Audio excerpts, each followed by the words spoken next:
C'est l'heure du débat sur la 95.5, le www.nanafm.tg ou ceux qui nous suivent encore sur le bouquet Canal Plus numéro 575. Bonjour et bienvenue. L'Assemblée nationale a adopté le 30 juin dernier deux projets de loi portant respectivement sur la décentralisation et les libertés locales et sur les attributions et fonctionnement du district autonome du Grand Lomé. Pour comprendre les raisons de cette modification, nous recevons sur notre plateau l'honorable Innocent Kagbara. Il est député PDP à l'Assemblée nationale.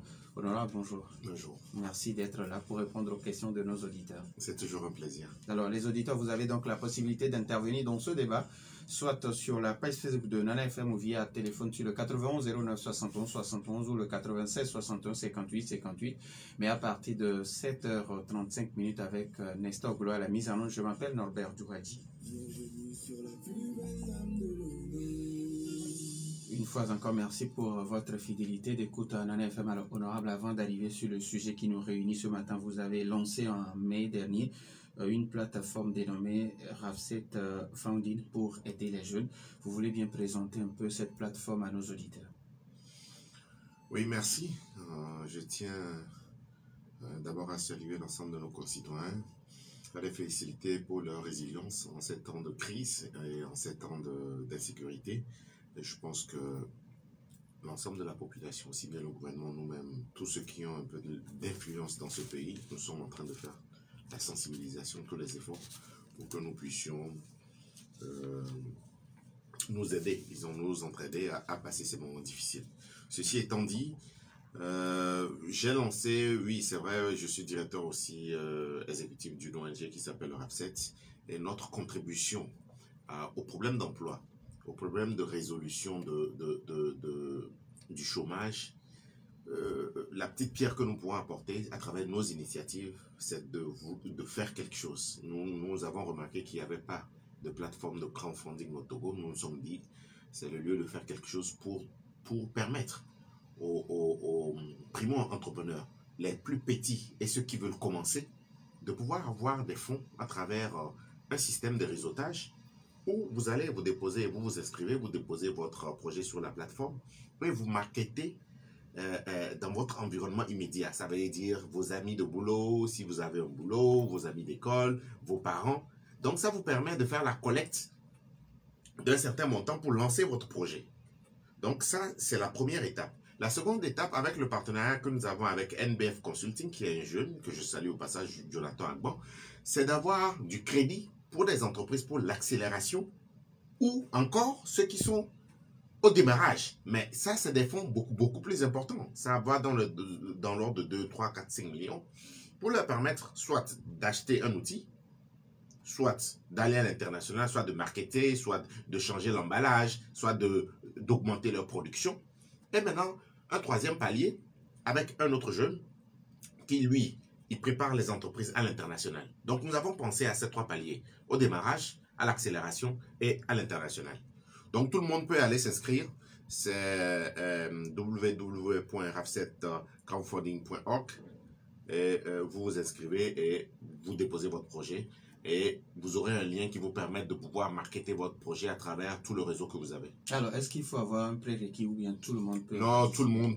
Même si vous, le week-end, vous voulez faire un projet à la plage et que vos collègues de Nana FM veulent vous accompagner, vous pouvez mettre votre projet sur la plateforme et vous marketer dans votre boîte pour vous permettre. C'est mieux que d'appeler les gens, tu sais, je veux faire ceci, est-ce que tu peux m'accompagner? Non, vous faites sur la plateforme et vous faites une petite bande-annonce, vous envoyez le lien et la bande-annonce à tous vos amis sur WhatsApp ou sur Facebook et vous aurez le financement que vous voulez. Donc, c'est un système qui est connu ailleurs. Hein. C'est un système qui est connu. Moi, j'ai fait le Canada. C'est un système qui est là-bas, qui nous permettait de mettre des projets sur Internet et puis de collecter des fonds.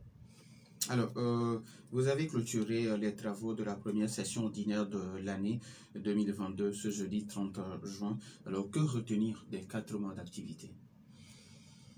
C'est une session quand même qui était importante puisque nous l'avons délocalisée. C'est le lieu aussi de remercier Madame la Présidente de l'Assemblée nationale pour avoir accepté que nous puissions nous rapprocher des populations puisque le lancement a été fait à Kara. Si vous vous rappelez, nous avons voté une loi importante qui est la loi de Kara qui permet la décentralisation intégrale à travers les régions. Donc, que retenir de cette session?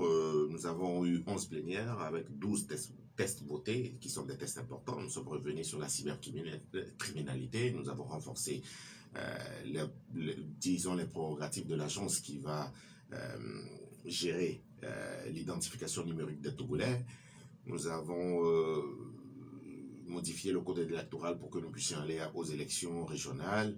Nous avons fait le débat d'orientation budgétaire qui est une prescription de l'UEMOA et de nos tests. Nous avons beaucoup travaillé parce que si vous voyez, ça fait peut-être 3 tests par mois et c'est important quand même pour une assemblée nationale parce que 3 tests, ça vous fait 3 jours. Non, 3 tests par mois. C'est la moyenne, mais c'est quand même important parce qu'il y a un travail de fond qui se fait avant. Alors, actuellement, vous êtes en vacances, il faut le dire. Alors, ces temps-là, vous allez profiter pour en faire quoi? Bon, disons, ça faisait 4 tests par mois, hein, au lieu de 3. Oui. En fait, en réalité, c'est un abus de parler de vacances. Hein. En réalité, c'est les intersessions. Hein. C'est le temps entre 2 sessions qui vous permet d'aller vers votre population, de faire la reddition des comptes, d'expliquer ce que vous faites là-bas, d'expliquer en quoi vous contrôlez l'action du gouvernement. Nous, notre groupe parlementaire, nous sommes connus pour interpeller régulièrement le gouvernement à travers nos sorties, à travers nos interpellations. Et vous voyez que de temps en temps, il y a des choses qui bougent. Et voilà comment il faut constituer une alternative pour ceux qui sont là et constituer un projet crédible. Crédible pour pouvoir prendre le pouvoir, comme je l'ai toujours dit, en 2030. Donc, nous expliquons tout ça à la population, nous expliquons l'état d'urgence, nous expliquons l'état d'urgence sécuritaire qui est actuellement instauré à Daparon, nous expliquons en quoi nous contrôlons l'action du gouvernement, nous expliquons les tests que nous votons et nous nous préparons éventuellement pour les élections à venir. Alors, vous avez adopté le 30 juin 2 projets de loi portant respectivement sur la décentralisation des libertés locales et sur les attributions et fonctionnement du district autonome de Grand Lomé. Quels étaient les motifs de ces 2 tests? Non, parce que vous voyez de temps en temps qu'il y a des tests qui viennent, des fois il y a des choses qui nous échappent, ou bien à l'exécution, on se rend compte qu'il y a un petit flou, ou il y a des difficultés. Donc peut-être qu'il faut faire une petite relecture pour faire des précisions. Donc c'est simplement ce que nous avons fait. Alors, très simplement. Que deviennent les mairies, surtout du Grand Lomé, après l'adoption de ces 2 tests? Mais vous savez, il y a des compétences exclusives et puis il y a des compétences partagées. Il faut clarifier. Bon, moi, ce que je sais, ce qui me concerne, moi je ne veux pas rentrer dans les polémiques. Je sais que s'il y a une voie qui quitte une mairie X, une mairie Y, une mairie Z, le maire de la mairie X ne peut pas se lever un matin et dire qu'il change le nom de la voie. Vous comprenez? La même voie qui traverse 3 communes. Vous ne pouvez pas dire que cette voie, dans votre commune, si vous êtes maire, s'appelle Norbert. Moi, dans ma voie, elle s'appelle Innocent. Non, ça n'a pas de sens. Donc, il faut qu'ils puissent se consulter et qu'ils puissent quand même avoir l'avis du district du Grand Lomé et du préfet ou de l'exécutif.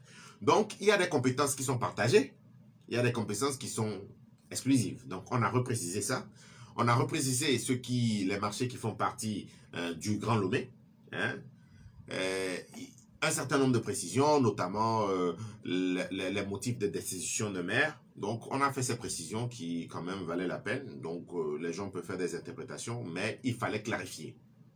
Alors aujourd'hui, des gens pensent que surtout avec les attributions et le fonctionnement du district autonome du Grand Lomé, les mairies, surtout du Grand Lomé, n'ont plus de pouvoir.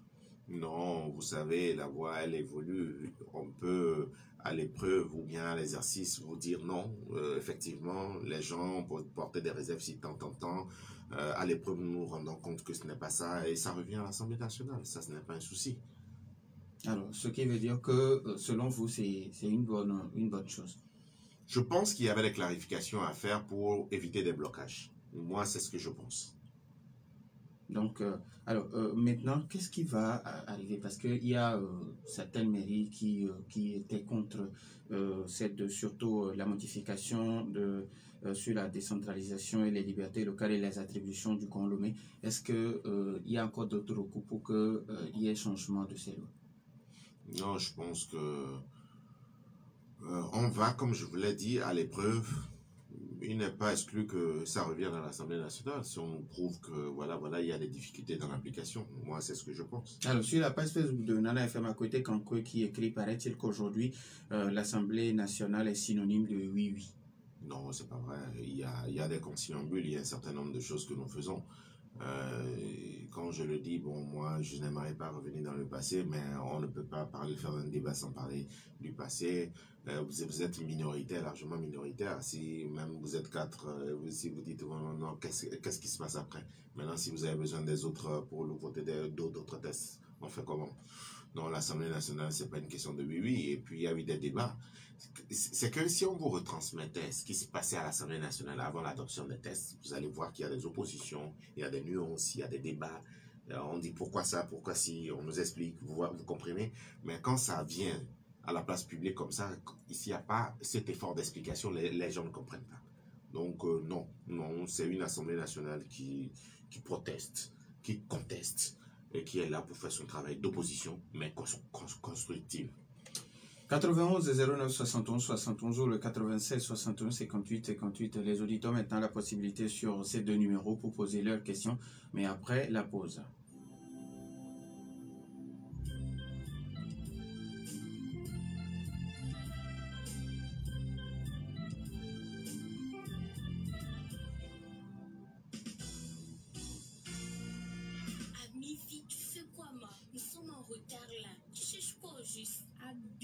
Une poubelle pour jeter le sachet de colico que je viens de manger. Vite fait, vite fait. Amivi, Makula, bon, jette ça là-bas, on y va. Je croyais que tu as vraiment un souci. Ma soeur, nous devons prendre soin de notre environnement. Même si je dois mettre le sachet en poche, Abby, je le ferai jusqu'à ce que je trouve une poubelle digne de ce nom. Citoyens, citoyennes, évitons les actes inciviques qui contribuent à la pollution de notre environnement. Ceci est une contribution citoyenne de l'Hôtel Isée en collaboration avec la Direction de l'information civique. Hôtel Isée se trouve à Palimé au quartier Nivemer, rue Ea Démon. Contact 90 09 09 09 99 09 09 09.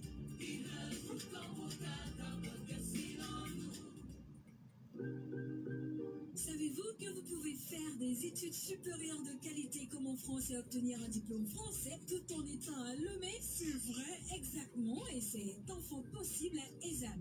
École supérieure d'audit et de management est pleinement à votre disposition et accompagne les jeunes et étudiants à réaliser leurs rêves, leur offrant la formation LMD délocalisée, leur donnant une ouverture d'esprit de compétition à l'international pour développer librement la passion de l'excellence. ESAM dispose des filières en expertise comptable, droit privé et public, droit des affaires et des collectivités territoriales, comptabilité, contrôle et audit. Choisir ESAM, c'est garantir l'avenir de vos enfants. ESAM est situé sur l'avenue Nicolas Gruniski, près de l'ancien hôtel de ville de Lomé. Avec ESAM, c'est 100% d'employabilité. Contact 22 21 16 16 90 18 05 50. ESAM, la passion de l'excellence.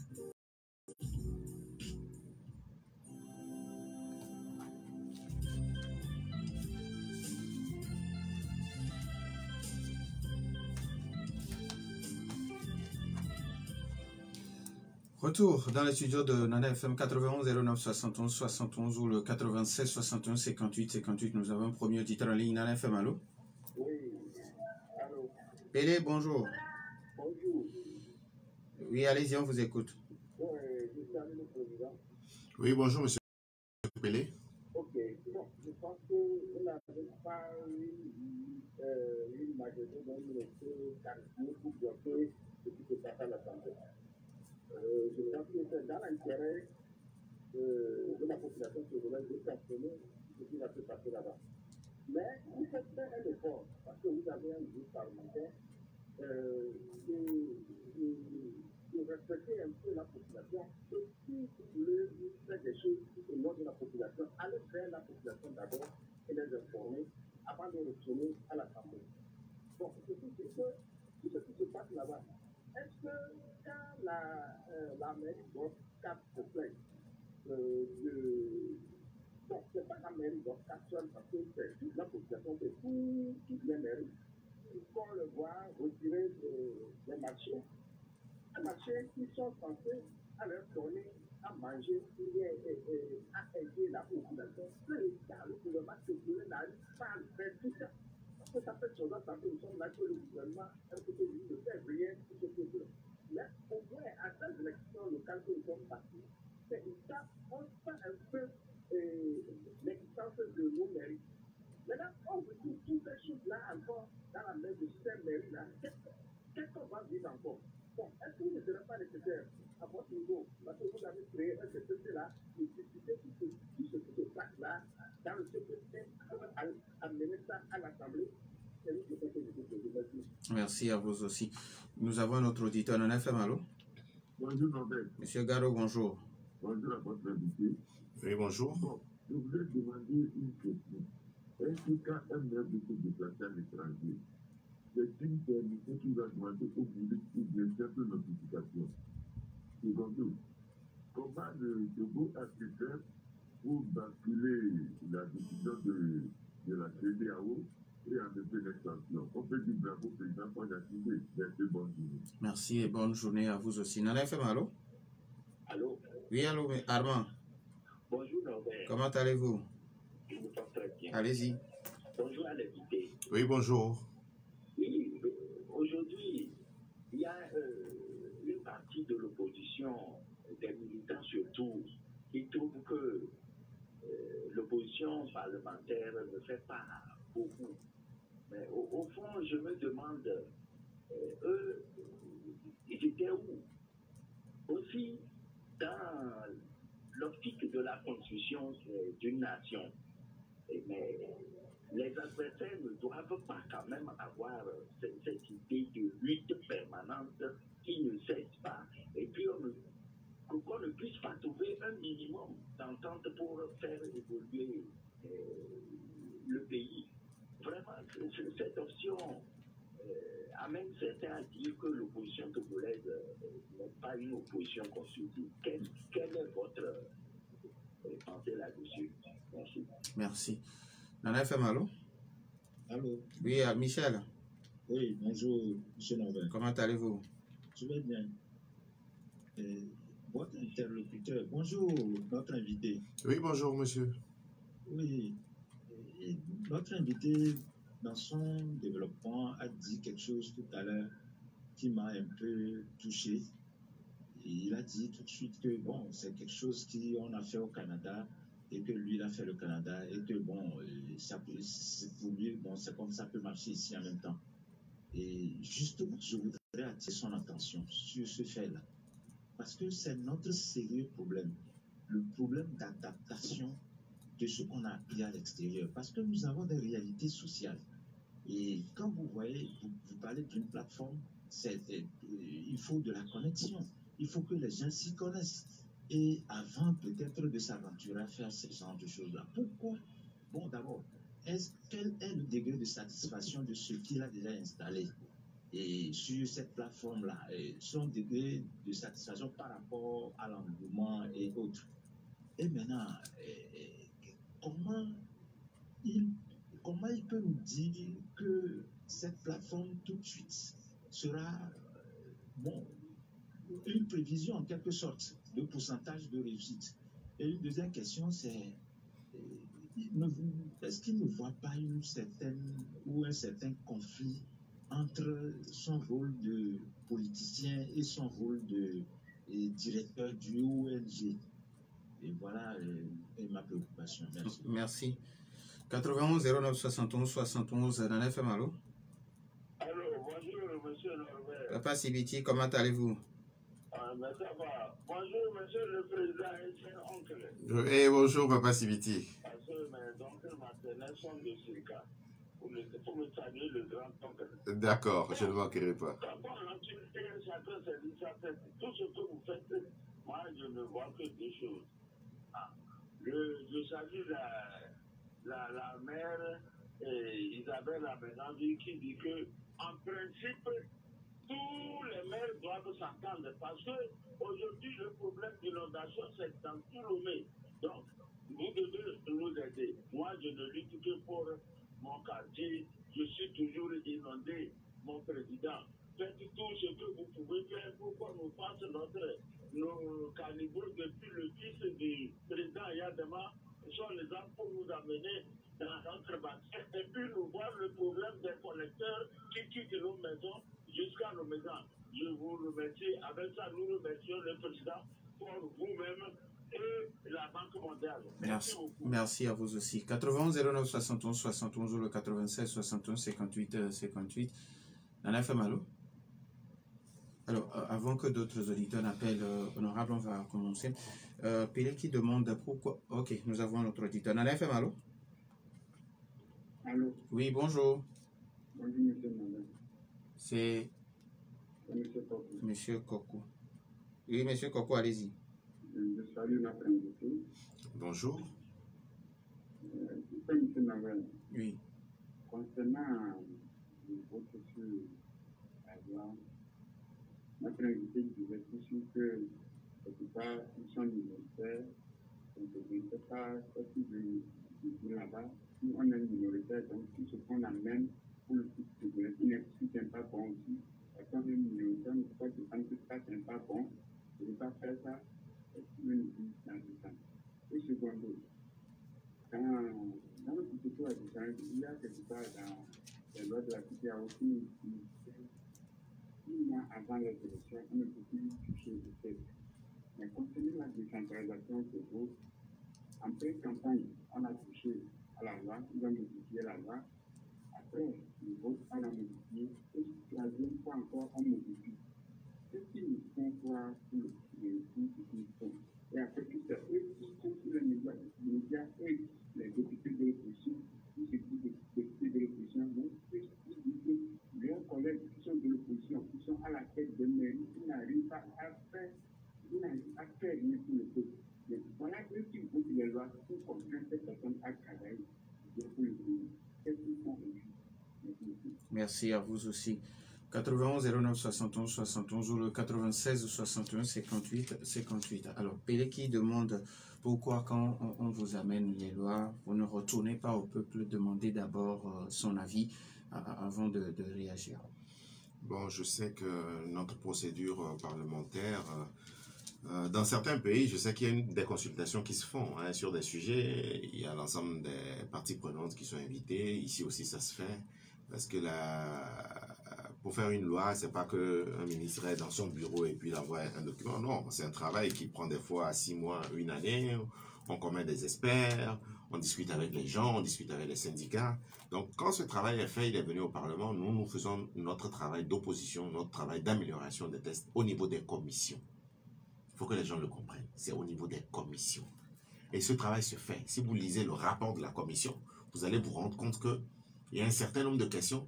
Vous serez même étonné de voir même que ces questions-là et ces oppositions, c'est souvent, des fois aussi, c'est les députés de la majorité. Vous dites, mais pourquoi ça? Pourquoi une telle modification encore, puisque le test avait été déjà modifié? Et on nous explique. Voilà. Ce qui nous amène à une relecture du test.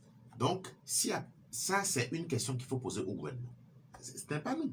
Si demain nous sommes au gouvernement et vous nous posez cette question, on va dire, bon, ok, sur la loi sur peut-être la prévention routière, nous allons inviter tel pour discuter sur la loi, ou bien nous allons même faire des consultations dans l'ensemble des préfectures. Donc, c'est à chaque gouvernement, mais il n'y a pas une prescription qui dit dans la Constitution qu'il faut faire comme ça.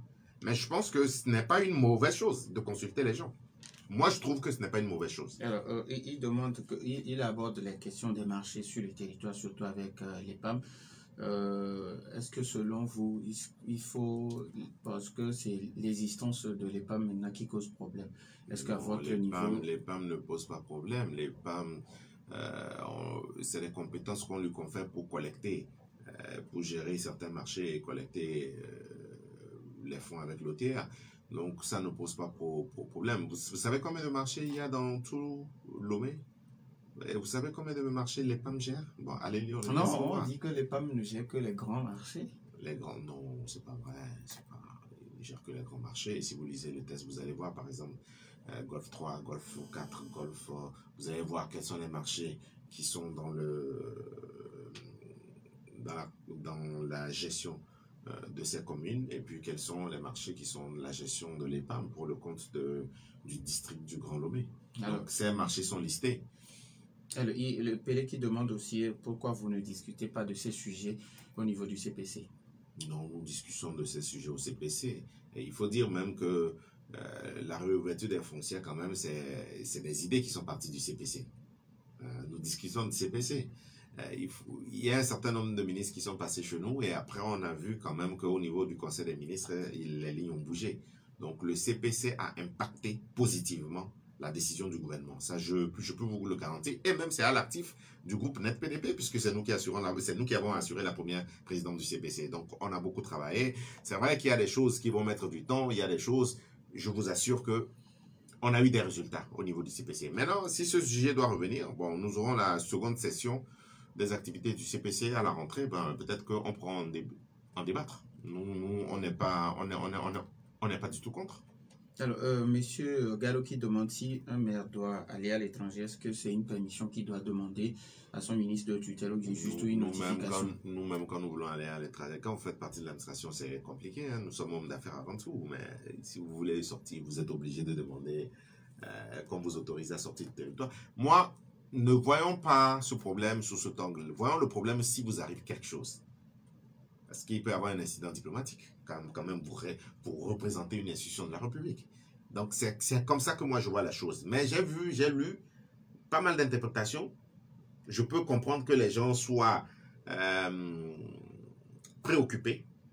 Mais en réalité, dans un certain nombre de pays, c'est comme ça. Dans d'autres pays, c'est une information. Dans d'autres pays, c'est une autorisation. Voilà.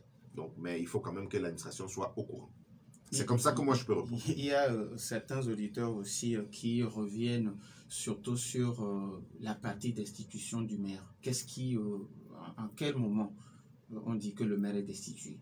Non, on a donné les motifs pour lesquels on peut destituer un maire. Donc il faut les lire et puis il faut les comprendre. C'est pas seulement au Togo, comme je vous l'ai dit, dans d'autres pays, il faut comparer les tests pour voir. Donc il y a des motifs ici qui permettent de destituer un maire. Donc si le maire lui-même il est au courant de ces motifs, et puis ça pose le problème.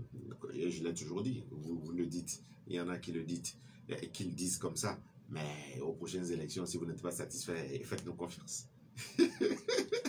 Il ne suffit pas de se plaindre sur les médias, il faut que ça soit traduit par le vote. Alors, il y a Armand qui, lui, quand les gens disent qu'il n'est pas d'accord, quand les gens disent que l'opposition parlementaire est rien, mais il a posé une question. Il y a certaines aussi qui affirment que l'opposition togolaise n'est pas assez constructive. Alors, il demande qu'est-ce que vous pensez? Nous représentons cette ligne politique de l'opposition au Togo qui est constructive. Nous nous félicitons quand il le faut et puis nous interpellons, nous critiquons quand il le faut. Et nous, notre objectif, c'est quoi? C'est que le pays avance. Peu importe celui qui est au pouvoir, c'est que le pays avance. Nous ne sommes pas dans des mécanismes de blocage parce que ce n'est pas nous qui sommes au pouvoir, parce qu'il y en a qui ont fait ça. Ils ont passé toute leur vie dans l'opposition, ils sont décédés et puis rien ne s'est passé. Nous voulons quand même impacter cette société, nous voulons quand même qu'il y ait du positif, nous voulons quand même que ceux qui sont au pouvoir, pour le moment, nous sommes dans l'opposition, qui prennent de bonnes décisions, qu'on les encourage à prendre de bonnes décisions, et quand ce n'est pas bon, qu'on dise que ce n'est pas bon, qu'on tape dessus. Alors, Michel, qui par rapport à votre plateforme RAV7 en ligne, il demande quel est à ce jour votre degré de satisfaction? Oui, nous sommes dans une période expérimentale, donc nous sommes en train d'améliorer l'outil, mais nous n'avons pas la prétention, nous sommes un panafricaniste. Nous allons publier prochainement un livre sur la nécessité du Togo de rejoindre le Commonwealth, cela qui est déjà fait, mais nous allons expliquer pourquoi est-ce qu'il fallait le faire. Nous allons expliquer les avantages du Commonwealth. Donc le livre paraîtra ce mois de juillet, et nous sommes un panafricaniste, nous n'avons pas de complexe. Mais quand c'est bon, vous copiez, vous adaptez. Le fund-crowding, c'est connu universellement. C'est pour une catégorie, et ce n'est pas pour la population. Nous n'avons pas la prétention d'être le gouvernement et de faire des choses pour l'ensemble de nos concitoyens. Maintenant, ceux qui ont un outil et qui peuvent l'exploiter, l'utiliser, et qui sont sur Internet vont l'utiliser. Il y a d'autres mécanismes pour atteindre d'autres couches de la population. Donc, nous n'avons pas la prétention de régler tous les problèmes avec cet outil, non. C'est un outil qui permet aux gens d'être chez eux à la maison, de pouvoir aller sur Internet, de pouvoir mobiliser des ressources. Et nous sommes en train de faire des ajustements et nous sommes plus ou moins satisfaits du démarrage. Donc, d'ici un certain nombre de mois, nous allons faire prochainement une tournée européenne pour aller mobiliser des fonds à l'extérieur. Donc, c'est un processus. Il faut comprendre. Ici au Togo, quand quelque chose comme ça arrive, on dit non, pourquoi c'est pas un truc africain? Non. On ne va pas réinventer. Pour lui, on le va Canada n'est pas le Togo. Mais l'Internet, il l'utilise ou pas? C'est les Togolais qui ont inventé l'Internet? Et il a même l'ordinateur, il l'utilise ou pas? C'est les Togolais qui ont inventé les ordinateurs. De la connexion Internet. Parce que mais la connexion Internet, ce n'est pas nous, c'est le gouvernement.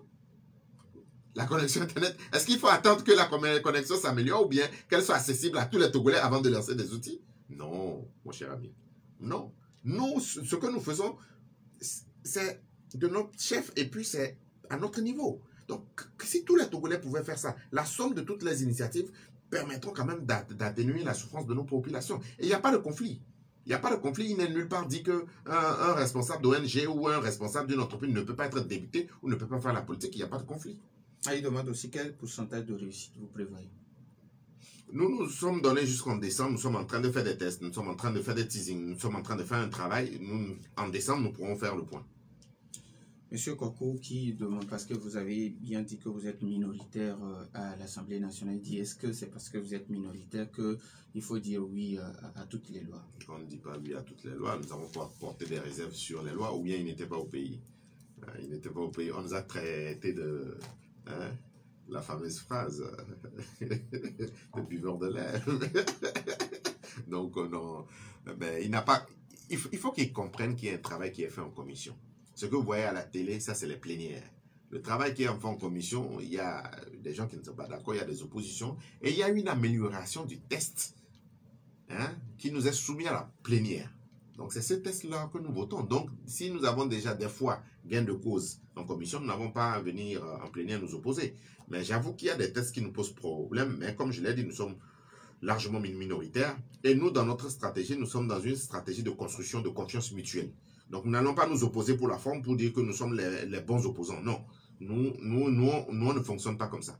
Alors, il parle aussi des lois qui contraignent les maires, les lois que vous votez, qui contraignent le fonctionnement des maires. Non, je ne pense pas, mais il faut donner plus de moyens aux maires. Et puis, il faut comprendre que nous sommes au début de cette décentralisation. Il y a de l'expérience à acquérir. Il y a des lois qui vont forcément revenir au Parlement pour être améliorées. Et c'est le démarrage. Nous ne pouvons pas atteindre le niveau de décentralisation que les gens ont atteint depuis 20-30 ans. Donc, nous venons à peine de commencer. Donc, donnons-nous le temps et les moyens de pouvoir atteindre nos objectifs. Mais nous plaidons pour que le fonds d'appui aux collectivités soit doté d'un montant conséquent pour que les mairies qui n'ont pas grand-chose. Mais vous imaginez même que les mairies de Lomé, des grandes villes, vous imaginez que peut-être que pour un trimestre, ils ont peut-être 20-30 millions. Mais pour un trimestre, une mairie qui est moins dans mes localités n'a pas 300 000. Donc, il faut trouver les mécanismes. Si vous vous focalisez sur les marchés, c'est que vous êtes en train de regarder uniquement les mairies de Lomé. Donc, trouvez un système pour financer l'ensemble de nos mairies. Non, nous plaidons pour ça, pas pour les marchés. Trouvons un système juste et équitable, basé sur la pauvreté du milieu, le taux de pauvreté, basé sur les infrastructures, basé sur la population, basé sur un certain nombre de critères qui nous permettent de pouvoir doter ces mairies de moyens conséquents. Dites-moi, on n'a pas assez de moyens pour les mairies, je suis parfaitement d'accord avec vous. C'est pour ça que nous allons attirer l'attention sur le gouvernement, sur le ministre, pour qu'on puisse avoir plus de moyens pour nos mairies. Mais l'histoire de marché, c'est un faux problème. Combien de mairies sur l'ensemble du territoire ont des marchés pour que ces mairies-là soient viables? 91 09 71 71, nous avons un autre auditeur en ligne. Nana FM, allô? Bonjour. Madame ici, bonjour. Oui, c'est ici. J'ai demandé, monsieur, depuis l'année décembre,